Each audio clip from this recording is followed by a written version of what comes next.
Braziliya haqida 11 ta fakt. 11 ta fakt aytishimdan oldin kanalimizga obuna va like bosishni unutmang. Qani bo'lmasa ketdik. Birinchi fakt. Braziliyaning maydoni kattaligi bo'yicha dunyoda 5-o'rinda turadi. Rossiya, Kanada, Xitoy va AQShdan keyin. Ikkinchi fakt. Dunyodagi eng sesuv Amazonka daryosi aynan Braziliya hududidan oqib o'tadi.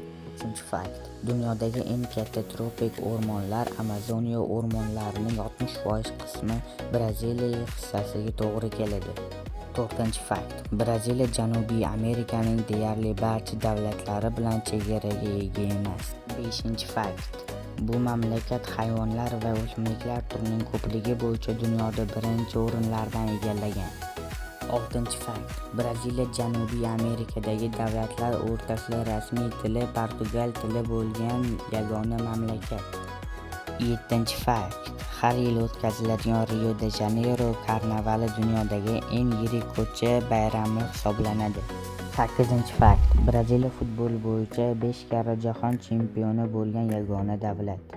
9-fakt. Oxirgi 150 yildan ortiq vaqt davomida Braziliya kofe yetishtirish bo'yicha dunyoda yetakchilik qilib keladi.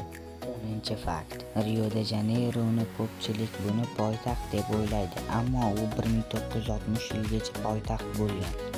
11-fakt. Braziliyadan ko'p taniqli odamlar chiqqan. Ulardan UFC tarixida Charles Oliveira, futbol olamida esa Neymar, Ronaldo Nazario, Vinicius Junior, Rafinha va hokazo. Mana shuningdek videomiz o'z nihoyasiga yetdi. Keyingi videoda nima haqida bo'lishini xohlaysiz? Izohlarga javobingizni yozib qoldiring.